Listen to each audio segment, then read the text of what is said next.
All right, so that is the interaction that the Prime Minister had. Later in the day, he also, in fact, met with several top business leaders, CEOs of top Japanese companies, several of them who already have a significant presence in India. Some of them have just started and are wanting to rapidly expand their footprint. In fact, several of them have come out and spoken about how India and its IT prowess is something that they have been extremely impressed by and are hoping that they can go forward as far as that aspect of the relationship is concerned. Others have pointed out to how India has a huge opportunity, and Indians themselves have huge opportunities here in Japan as well, because a number of industries here where they really need skilled labor. And that is something that India potentially can provide in the future, a lot more scope in several of those industries, whether it's healthcare, whether it's agriculture, so on and so forth, where in fact the presence of Indians could potentially be felt in coming years. So that is as far as the Prime Minister's schedule is concerned. Also, of course, the all-important Indo-Pacific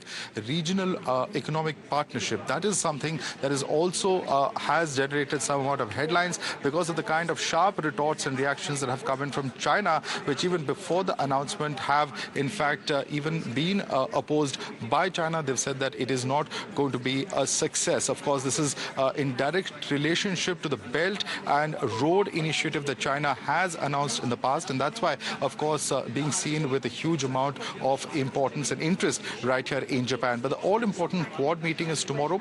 That's where, in fact, some amount of announcement in terms of what India, US, Japan and Australia will have to say, not just vis-a-vis China, but between their own trade cooperation is concerned, between various issues from climate change to clean energy. All of that expected to be on the agenda as well. So that's going to be very significant. And along with that, the bilateral meetings, not just with the Japanese Prime Minister and the Australian Prime Minister, but with US President Joe Biden. Now, remember that in the past, India and Australia have publicly had very, very different stands on issues such as Ukraine. Will US once again reiterate its position? Will India once again reiterate its own position, independent of the United States, where it has sought to create a balance between Russia and United States, engage all sides, strongly condemn the war, but at the same time not appear to be taking any one particular side. All of that is going to be of much interest when those important meetings do take place tomorrow. Any minute now, in fact, you can see the stage is set for the Prime Minister's arrival over here. The crowds have all been completely seated, and in fact, the media has been asked to stick to the media enclosure. So in just a few minutes from now, the Prime Minister is expected to arrive over here in this particular hall in Tokyo, where in just a few minutes he would be addressing the entire crowds that have been gathered. There is, of course, a lot of expectation, some amount of movement as well in one part of the hall, where many have got their cameras up, and ostensibly in a few seconds we're likely to see the Prime Minister arriving over here. If I can just ask my camera person Drudge to show you, a video journalist Drudge, to show you which part of the room that is, and just a few minutes, yes, External Affairs Minister S. Jaishankar present over here, and along with the External Affairs Minister, in just a few minutes, the Prime Minister also expected to arrive at this particular venue. In fact, already we're seeing chants for the Prime Minister and Vande Mataram that have in fact immediately sprung up, and large numbers of people rushing in to take visuals, to take selfies of the Prime Minister as he actually enters. Let's listen into the slogans that are being chanted.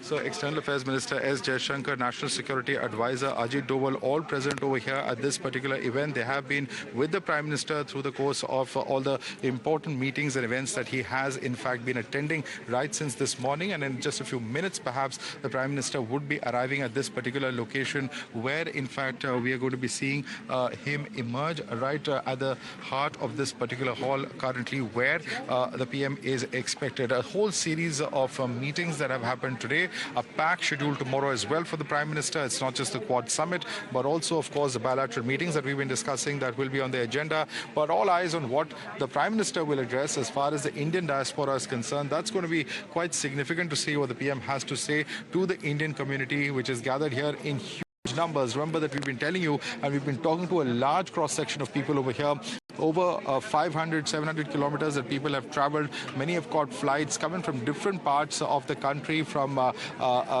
Hiroshima to Kobe to Osaka, all in fact traveling large distances to actually arrive over here. And that's, of course, the most important part of it. Any minute now, in fact, the PM expected to arrive over here. And you can see there are dignitaries who are still flowing in to the hall, officials who are still flowing into this particular hall where the Prime Minister is expected in just a few minutes from now.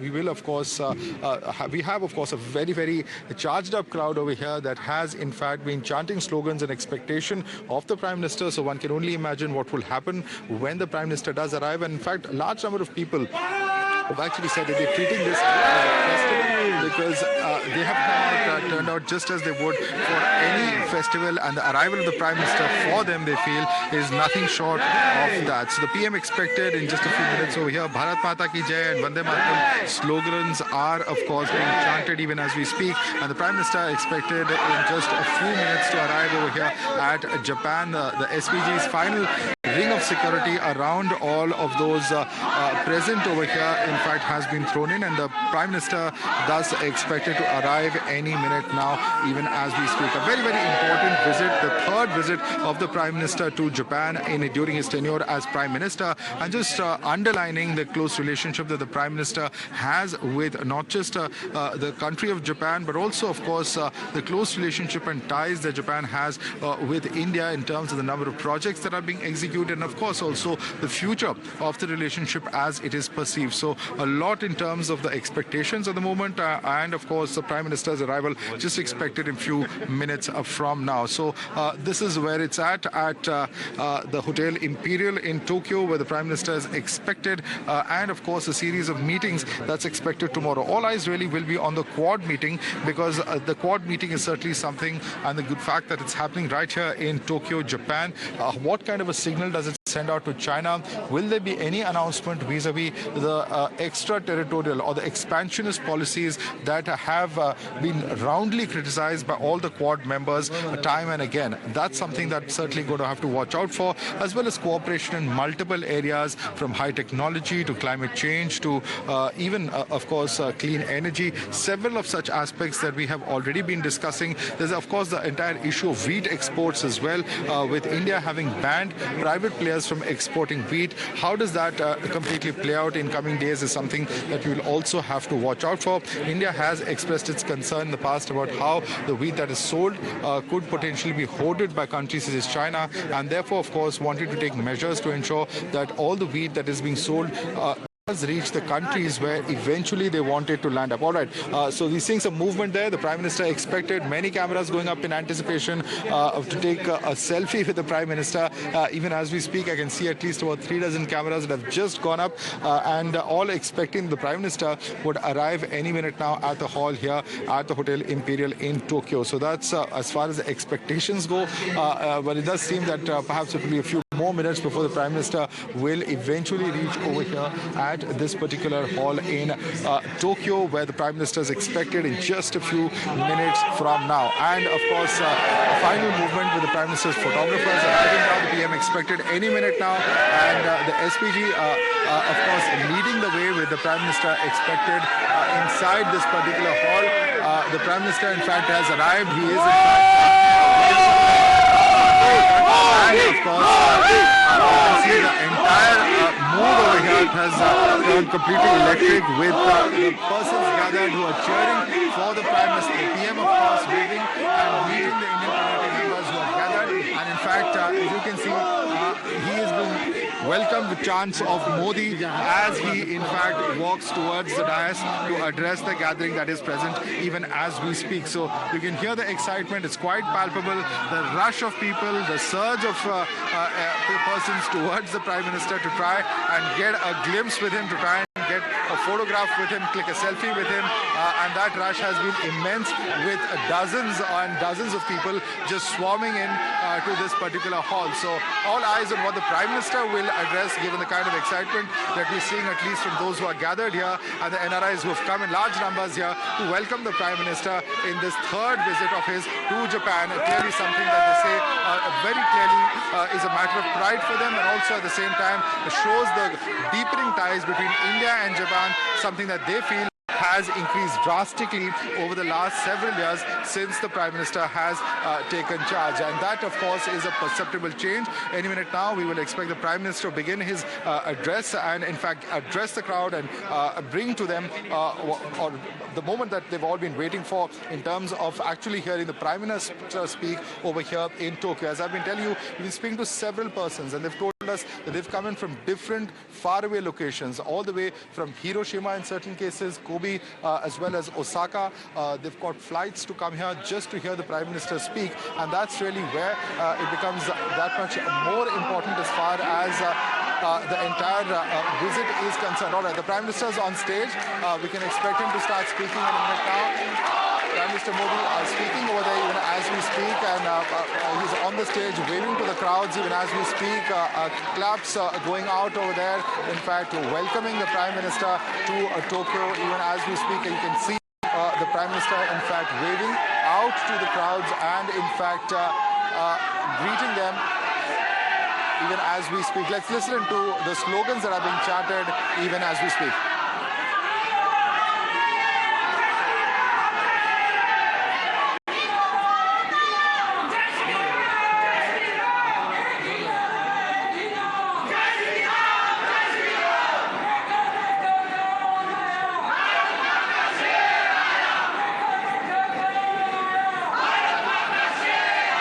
माननीय प्रधानमंत्री श्री नरेंद्र मोदी जी, भारत से आए गणमान्य अतिथिगण, मैं आप सबों का Japan में रह रहे भारतवंशियों की ओर से हृदय से स्वागत करता हूँ। देवी और सज्जनों, अब हमारे गर्व का प्रतीक राष्ट्रगान की धुन बजाई जाएगी। आप सबों का जापान में रह रहे भारतवंशियों की ओर से हृदय से स्वागत करता हूँ। देवी और सज्जनों, अब हमारे गर्व का प्रतीक राष्ट्रगान की धुन बजाई जाएगी। आप सब जापान में रह रहे भारतवंशियों की ओर से हृदय से स्वागत करता हूं। देवी और सज्जनों, अब हमारे गर्व का प्रतीक राष्ट्रगान की धुन बजाई जाएगी। आप सबों से अनुरोध है कि अपनी जगह पर खड़े होकर राष्ट्रगान को सम्मान दें और इससे प्रेरणा लेकर अपने देश को गतिशील प्रगति के पथ पर आगे बढ़ाएं। राष्ट्रगान के समापन के बाद माननीय प्रधानमंत्री जी का अभिभाषण प्रारंभ होगा। कृपया अपनी जगहों पर चले जाएं।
भारत माता की, भारत माता की।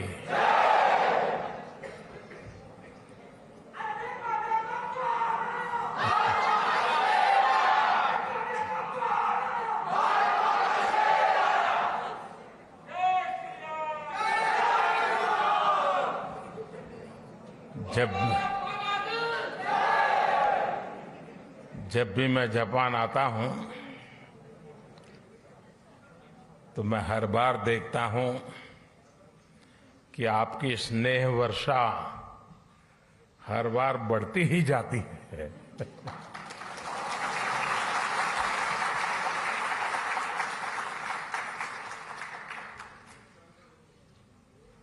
आप में से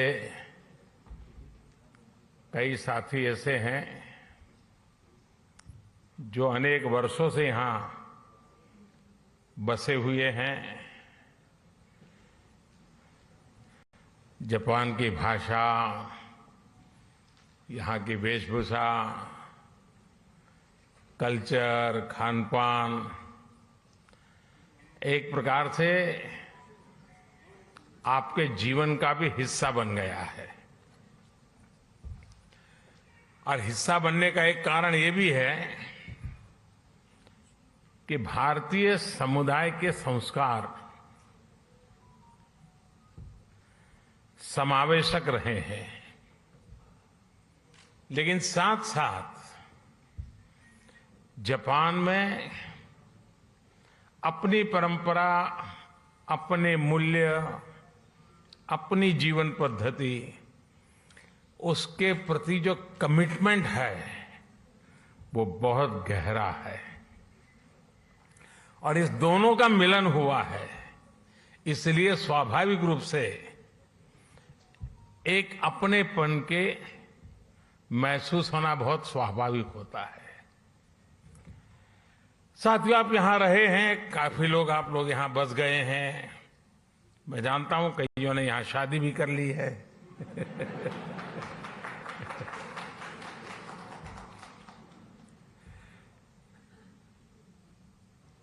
लेकिन ये भी सही है कि इतने सालों से यहां जुड़ने के बावजूद भी भारत के प्रति आपकी श्रद्धा,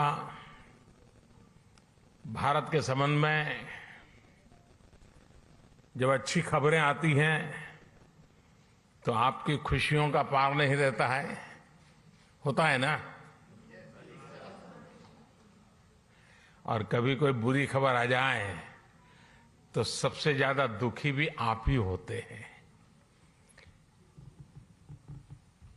ये विशेषता है हम लोगों की कि हम कर्म भूमि से तन मन से जुड़ जाते हैं, खप जाते हैं, लेकिन मातृभूमि के जो जड़ों से जुड़ाव है उससे कभी दूरी नहीं बनने देते हैं। और यही हमारा सबसे बड़ा सामर्थ्य है। साथियों, स्वामी विवेकानंद जी जब अपने ऐतिहासिक संबोधन के लिए शिकागो जा रहे थे तो उससे पहले वो जापान आए थे और जापान ने उनके मन मंदिर में, उनके मन मस्तिष्क पर एक गहरा प्रभाव छोड़ा था। जापान के लोगों की देशभक्ति, जापान के लोगों का आत्मविश्वास, यहां का अनुशासन, स्वच्छता के लिए जापान के लोगों की जागरूकता, विवेकानंद जी इसकी खुल करके प्रशंसा की थी। गुरुदेव रविंद्रनाथ जी टैगोर ये भी कहते थे, जापान एक ऐसा देश है जो एक ही साथ प्राचीन भी है और आधुनिक भी है। और टैगोर ने कहा था, Japan has come out of the immemorial east like a lotus blossoming in easy grace, all the while keeping its firm hold upon the profound depth for which it has sprung. यानी कहना वो चाहते थे कि Japan कमल के फूल की तरह जितनी मजबूती से अपनी जड़ों से जुड़ा है उतनी ही भव्यता से वो हर तरफ सुंदरता को भी बढ़ाता है। हमारे इन महापुरुषों की ऐसी ही पवित्र भावनाएं जापान के साथ हमारे संबंधों की गहराइयों को स्पष्ट करती हैं। साथियों, इस बार जब मैं जापान आया हूं तो हमारे डिप्लोमेटिक संबंधों को 70 साल होने जा रहे हैं, 7 दशक। साथियों, आप भी यहां रहते हुए अनुभव करते होंगे, हिंदुस्तान में भी हर कोई अनुभव करता है कि भारत और जापान नेचुरल पार्टनर है। भारत के विकास में, भारत की विकास यात्रा में जापान की महत्वपूर्ण भूमिका रही है। जापान से हमारा रिश्ता आत्मीयता का है, अध्यात्म का है। जापान से हमारा रिश्ता सहयोग का है, अपनेपन का है। और इसलिए एक प्रकार से इस रिश्ता हमारा सामर्थ्य का है, ये रिश्ता सम्मान का है, और ये रिश्ता विश्व के लिए सांझे संकल्प का भी है। जापान से हमारा रिश्ता बुद्ध का है, बोध का है, ज्ञान का है। हमारे महाकाल है तो जापान में दाइकोकुतेन है। हमारे ब्रह्मा है तो जापान में बोनतेन है। हमारी मां सरस्वती है तो जापान में बेंजाइतेन है। हमारी महादेवी लक्ष्मी है तो जापान में किचिजोतेन है। तो हमारे गणेश हैं तो जापान में कानगीतेन है। जापान में अगर जैन की परंपरा है तो हम ध्यान को, मेडिटेशन को आत्मा से साक्षात्कार का माध्यम मानते हैं। 21वीं सदी में भी भारत और जापान के इन सांस्कृतिक संबंधों को हम पूरी प्रतिबद्धता के साथ आगे बढ़ा रहे हैं। और मैं तो काशी का सांसद हूं और बड़े गर्व से कहना चाहूंगा कि जापान के पूर्व प्रधानमंत्री श्री अबे जब काशी आए थे तब उन्होंने एक बहुत बढ़िया सौगात काशी को दी। काशी में जापान के सहयोग से बना रुद्राक्ष, और जो मेरी कभी कर्मभूमि रही वो अहमदाबाद में जैन गार्डन और काइजन एकेडमी, ये ऐसी बातें हैं जो हमें कितनी निकट लाती है। यहां आप सभी जापान में रहते हुए इस ऐतिहासिक बंधन को और मजबूत बना रहे हैं और सशक्त कर रहे हैं। साथियों, आज की दुनिया को भगवान बुद्ध के विचारों पर, उनके बताए रास्ते पर चलने की शायद पहले से ज्यादा जरूरत है। यही रास्ता है जो आज दुनिया की हर चुनौती, चाहे वो हिंसा हो, अराजकता हो, आतंकवाद हो, क्लाइमेट चेंज हो, इन सब से मानवता को बचाने का यही मार्ग है। भारत सौभाग्यशाली है कि उसे भगवान बुद्ध का प्रत्यक्ष आशीर्वाद मिला। उनके विचारों को आत्मसात करते हुए भारत निरंतर मानवता की सेवा कर रहा है। चुनौतियां चाहे किसी भी प्रकार की हो, कितनी बड़ी क्यों न हो, भारत उनका समाधान ढूंढता ही है। कोरोना से दुनिया के सामने जो 100 साल का सबसे बड़ा संकट पैदा हुआ वो हमारे सामने है। और ये जब शुरू हुआ था तब किसी को नहीं पता था कि आगे क्या होगा। शुरू में तो ऐसा ही लग रहा था वहां आया है, यहां क्या है, किसी को पता नहीं था इसको कैसे हैंडल किया जाए। और न वैक्सीन भी नहीं थी और न इस बात का कोई आइडिया था कि वैक्सीन कब तक आएगी। यहां तक कि इस बात पर भी डाउट था कि वैक्सीन आएगी या नहीं आएगी। चारों तरफ अनिश्चितता का माहौल था। उन परिस्थितियों में भी भारत ने दुनिया के देशों में दवाएं भेजी। जब वैक्सीन्स अवेलेबल हुई तो भारत ने मेड इन इंडिया वैक्सीन्स अपने करोड़ों नागरिकों को भी और दुनिया के 100 से अधिक देशों को भी भेजी।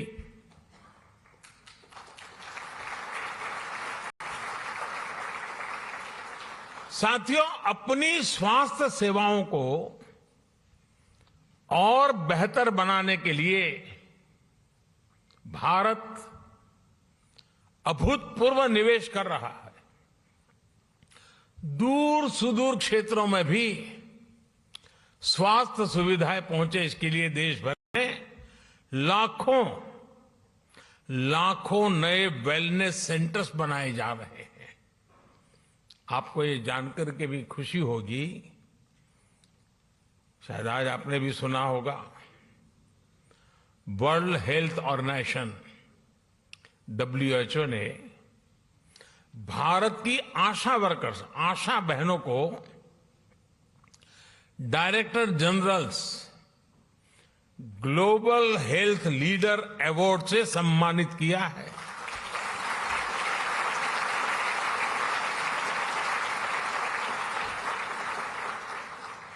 भारत की लाखों आशा बहनें मैटरनल केयर से लेकर के वैक्सीनेशन तक, पोषण से लेकर के स्वच्छता तक देश के स्वास्थ्य अभियान को गति दे रही है। और गांव के अंदर मैं आज जापान की धरती से हमारी सभी आशा वर्कर बहनों को हृदय से बहुत बहुत बधाई देता हूं, उनको सैल्यूट करता हूं।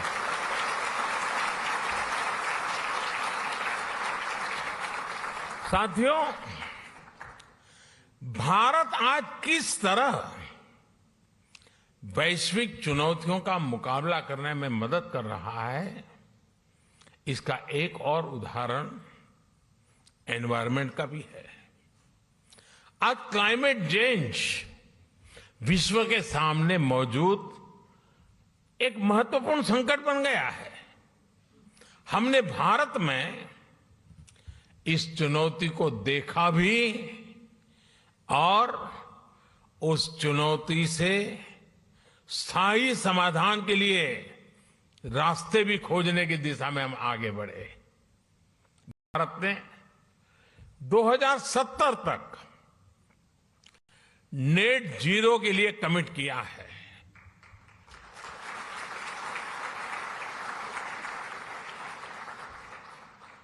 हमने इंटरनेशनल सोलर अलायंस जैसे ग्लोबल इनिशिएटिव का भी नेतृत्व किया।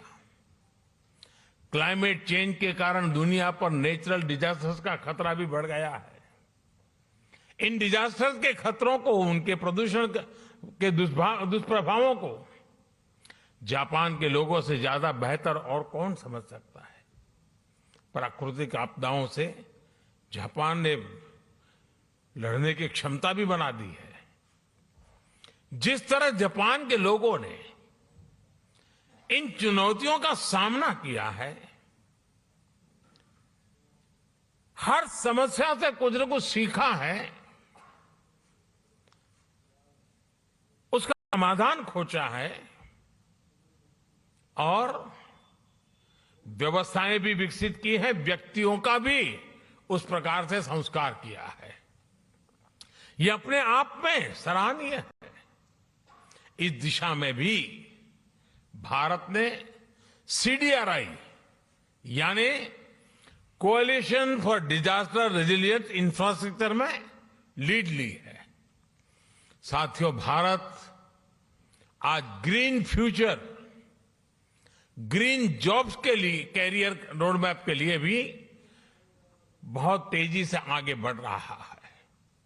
भारत में इलेक्ट्रिक मोबिलिटी को व्यापक प्रोत्साहन दिया जा रहा है।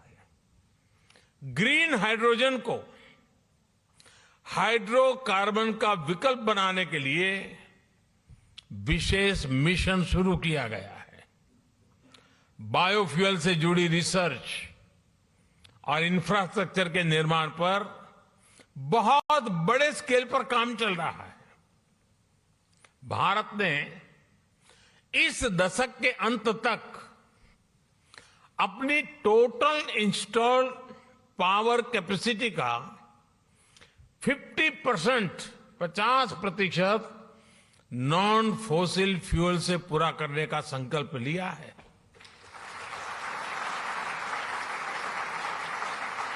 साथियों, समस्याओं के समाधान को लेकर भारतीयों का जो ये आत्मविश्वास है, ये आत्मविश्वास आज हर क्षेत्र में, हर दिशा में, हर कदम पर दिखाई देता है। ग्लोबल सप्लाई चेन को जिस प्रकार बीते 2 सालों में नुकसान पहुंचा है, पूरी सप्लाई चेन सवालिया निशान में घिरी हुई है। आज सारी दुनिया के लिए ये अपने आप में एक बहुत बड़ा संकट बना हुआ है। भविष्य में ऐसी स्थिति से बचने के लिए हम आत्मनिर्भरता के संकल्प के साथ आगे बढ़ रहे हैं।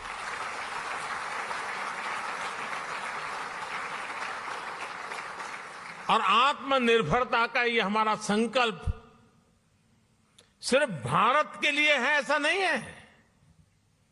ये एक stable, trusted global supply chain के लिए भी बहुत बड़ा इन्वेस्टमेंट है।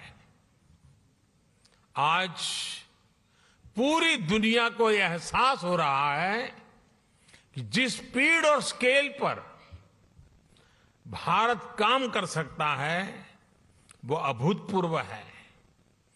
दुनिया को आज ये भी दिख रहा है कि जिस स्केल पर भारत अपनी इंफ्रास्ट्रक्चर और इंस्टीट्यूशनल कैपेसिटी बिल्डिंग उस पर जो जोर दे रहा है यह भी अभूतपूर्व है। मुझे खुशी है कि हमारी इस कैपेसिटी के निर्माण में जापान एक अहम भागीदार है। Mumbai Ahmedabad high speed rail हो, दिल्ली मुंबई इंडस्ट्रियल कॉरिडोर हो, डेडिकेटेड फ्रेट कॉरिडोर हो, ये भारत जापान के सहयोग के बहुत बड़े उदाहरण हैं। साथियों, भारत में हो रहे बदलावों में एक और खास बात है। हमने भारत में एक स्ट्रांग और रेजिलिएंट रिस्पॉन्सिबल डेमोक्रेसी की पहचान बनाई है। उसको बीते 8 सालों में हमने लोगों के जीवन में सकारात्मक बदलाव का माध्यम बनाया है। भारत की डेमोक्रेटिक प्रोसेस से आज समाज के वो लोग भी जुड़ रहे हैं जो कभी गौरव के साथ ये अनुभव नहीं कर रहे थे कि वो भी इसका हिस्सा है।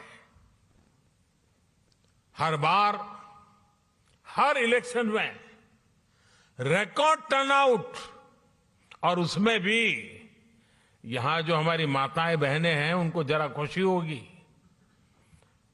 आप अगर भारत के चुनावों को डिटेल में देखते होंगे तो आपको ध्यान आता होगा कि पुरुषों से ज्यादा महिलाएं वोट कर रही है।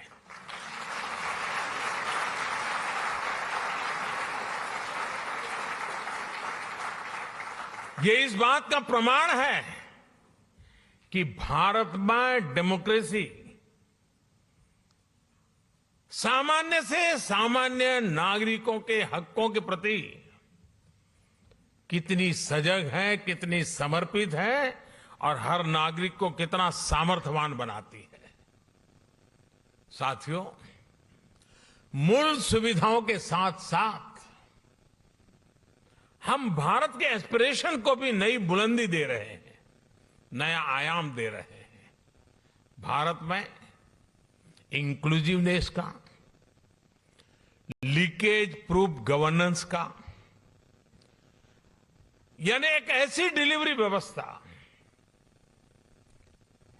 टेक्नोलॉजी का भरपूर उपयोग करते हुए एक ऐसे मैकेनिज्म को विस्तार किया जा रहा है ताकि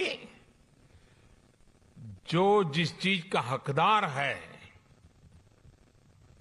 वो बिना मुसीबतें, बिना कोई सिफारिश को, बिना कोई करप्शन किए अपने हक को प्राप्त कर सकता है और उसमें हम पूरी ताकत से जुटे हुए हैं।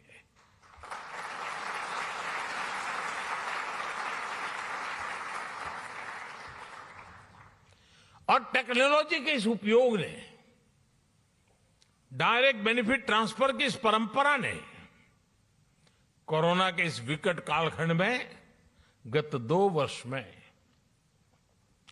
भारत की और खास करके भारत के दूर सुदूर गांव में रहने वाले, जंगलों में रहने वाले हमारे नागरिकों के हकों की बहुत बड़ी रक्षा की है, उनकी मदद की है। साथियों, भारत का बैंकिंग सिस्टम इन मुश्किल हालात में भी निरंतर चलता रहा और उसका एक कारण भारत में जो डिजिटल रिवॉल्यूशन आया है, डिजिटल नेटवर्क की जो ताकत बनी है, उसका ये परिणाम मिल रहा है। और आपको साथियों जानकर के खुशी होगी, पूरी दुनिया में जो डिजिटल ट्रांजैक्शन होते हैं ना, कैशलेस, यहां जापान में तो आप लोग टेक्नोलॉजी से भली भांति परिचित रहते हैं, लेकिन ये बात सुनकर के आनंद होगा, आश्चर्य होगा और गर्व होगा। पूरे विश्व में जितना भी डिजिटल ट्रांजैक्शन होता है उसमें से 40% अकेले भारत में होता है।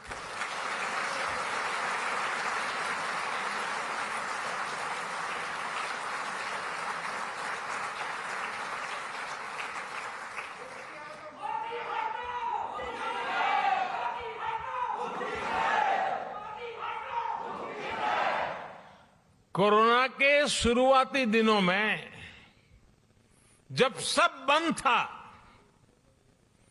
उस संकट के कालखंड में भी भारत सरकार एक क्लिक बटन दबा करके एक साथ करोड़ों भारतीयों तक आसानी से उनके लिए जो मदद पहुंचानी है पहुंचा पाते थे।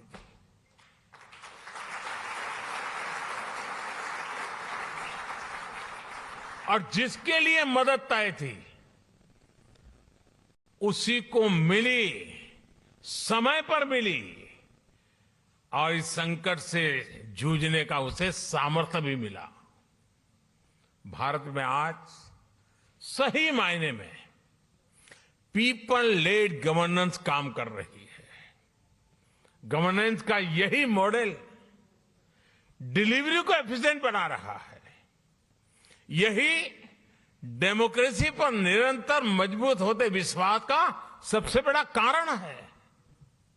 साथियों, आज जब भारत आजादी के 75 साल मना रहा है, आजादी का अमृत महोत्सव मना रहा है, तो वो आने वाले 25 साल यानी आजादी के 100वें वर्ष तक हिंदुस्तान को हमें कहां पहुंचाना है, किस ऊंचाई को प्राप्त करना है, विश्व में हमारे झंडा कहां कहां कैसे कैसे गाड़ना है, आज हिंदुस्तान उस रोड मैप तैयार करने पर लगा हुआ है।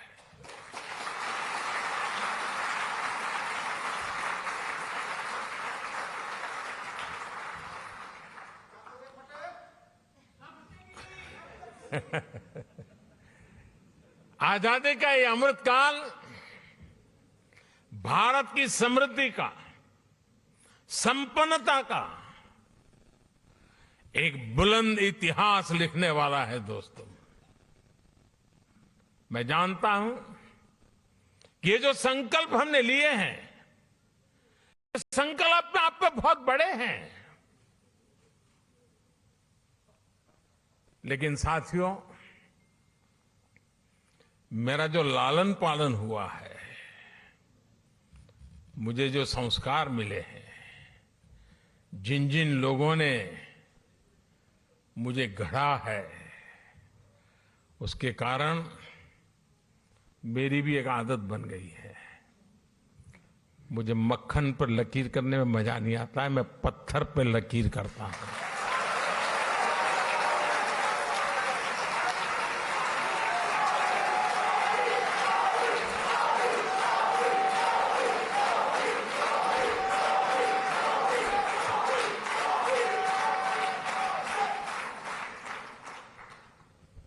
लेकिन साथियों,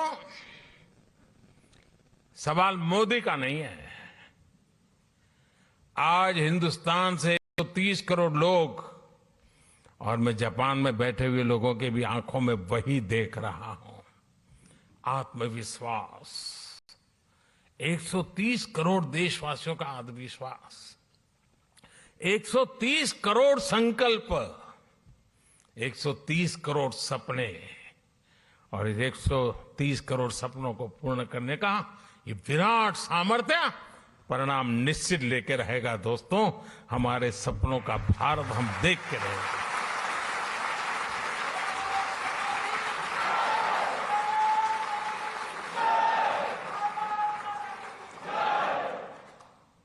आज भारत अपनी सभ्यता, अपनी संस्कृति, अपनी संस्थाओं के, अपने खोए हुए विश्वास को फिर से हासिल कर रहा है। दुनिया भर में कोई भी भारतीय आज सीना तान करके, आंख में आंख मिला करके हिंदुस्तान की बात बड़े गर्व से कर रहा है। ये परिवर्तन आया है।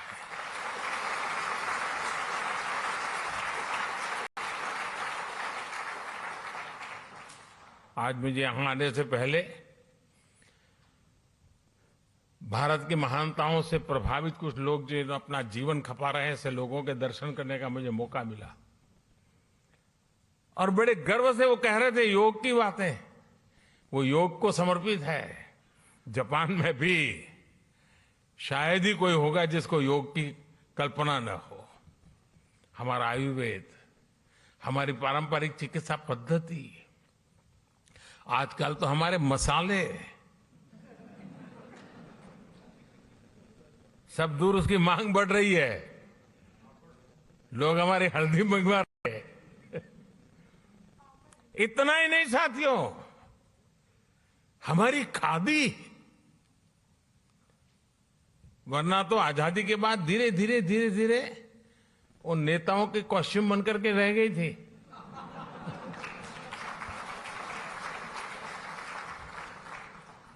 आज उसका पुनर्जीवन हो गया है। खादी ग्लोबल बन रही है जी।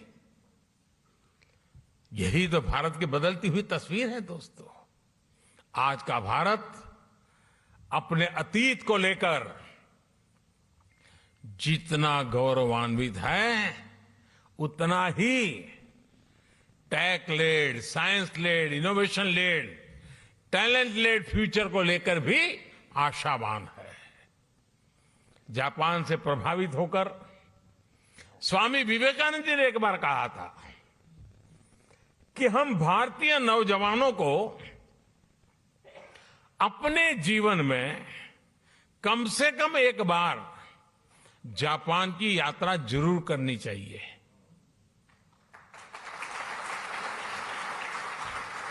आप लोग ये वाक्य पढ़ करके आएंगे हो ऐसा मैं तो नहीं मानता हूं, लेकिन विवेकानंद जी ने भारत के लोगों को कहा था कि भाई एक बार देखकर तो आओ जापान है कैसा। साथियों, उस जमाने में स्वामी विवेकानंद जी ने जो कहा था, आज के युग के अनुरूप उसी बात को, उसी सद्भावना को आगे बढ़ाते हुए मैं कहना चाहूंगा कि जापान का हर युवा अपने जीवन में कम से कम एक बार भारत की यात्रा करे।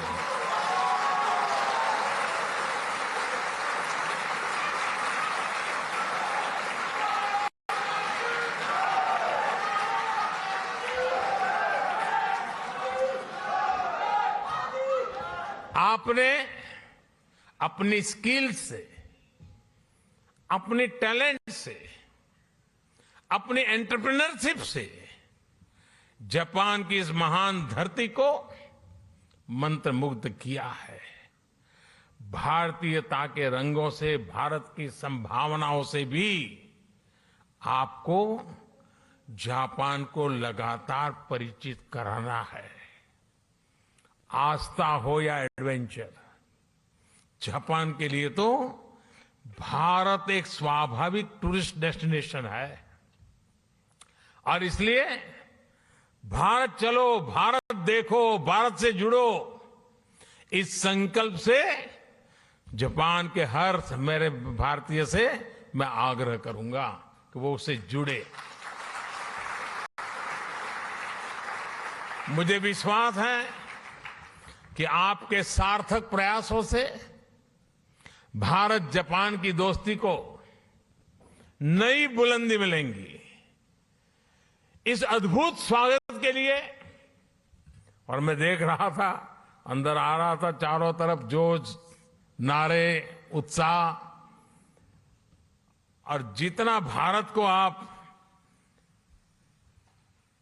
अपने में जीने की कोशिश करते दिख रहे हो, ये सचमुच में दिल को छूने वाला है।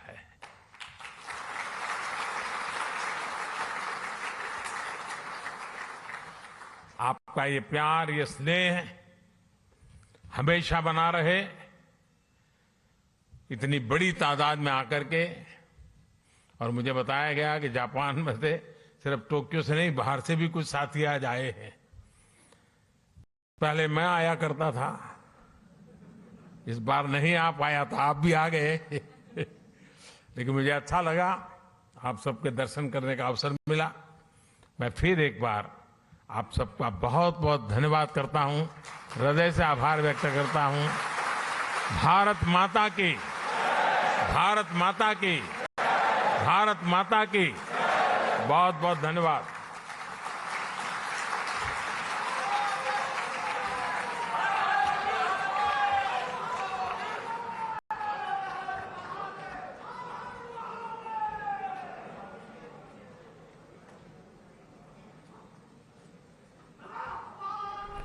So Prime Minister Modi's address to the Indian diaspora, he spoke about a host of issues.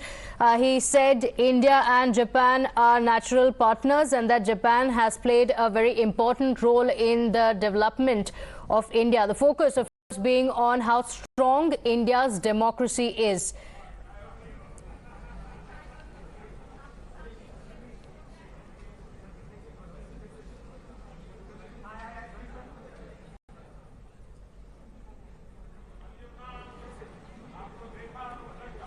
Now he continues to interact with the Indian diaspora. We'll get in more words from Madhav as well, who's joining us from the spot. But these are visuals of Prime Minister Modi flanked by people from the Indian community wanting to take pictures with him. This was a speech that was very keenly watched also because this comes in after Rahul Gandhi's speech in London that had garnered some controversy, with the BJP saying that he is criticizing India. Prime Minister Modi here focusing on India's democracy and saying we have the most robust democracy in the world.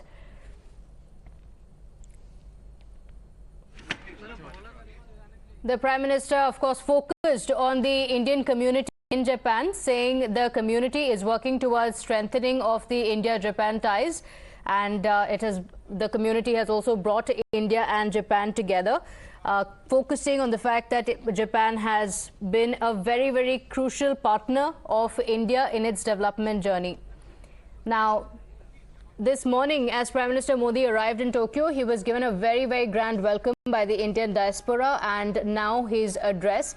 Before this, he held several meetings with the business leaders in Tokyo as well. The focus of this visit to Japan, it's a two-day visit. The focus is going to remain one on Huge number of people over here of Indian origin who have turned out at this particular event in Japan. The large number, the dozens of phones that have gone up in a bid to take selfies with the Prime Minister, and also the Prime Minister himself referring to how India's own stature had grown, the kind of work that he has done over the past several years, talking about the soft part of India, whether it is yoga, whether it is khadi, how the prevalence of all of this has drastically increased internationally, and also talking about the Indian diaspora here, how much they feel for the country, trying to talk about the difficult times that India has faced as far as COVID is concerned, and the kind of measures that were taken, in particular thanking the Anganwadi workers for their huge contribution as far as India's battle against COVID-19 is concerned. So a massive reception here that has been given, and the Prime Minister certainly, of course, addressing all of them, also referring to the fact that several of these people have come in from different parts of Japan, and in fact the SPG itself finding it very difficult to control the enthusiasm of all of those who are gathered over here. The Prime Minister, of course, smiling and waving to all of those who are present right next to him in large numbers over here. So a massive gathering, and in fact several of them moving towards the media stage as well, just going to show the kind of crowd, the kind of enthusiasm that clearly this entire event and visit of Prime Minister to Japan has generated amongst all of those who are present over here. Clearly a visit that many believe is a historic one, and a historic one that is going to further deepen the ties as well as relationship of not just the leadership of the two countries but also the people of both countries. With video journalist Braj Kishore Madhvasku in Tokyo for Times Now. Madhav's report from Tokyo. We're getting you live visuals from the spot as Prime Minister Modi just concluded his speech in Japan. He's stepping out, of course, several people from the community heading to meet Prime Minister Modi, wanting to take pictures with him as well. In the speech, Prime Minister Modi spoke about a host of issues, of course, highlighting the fact that India is on a development journey and a roadmap has already been created for 100 years of independence. He spoke about how India's standing in the world has changed over the last few years.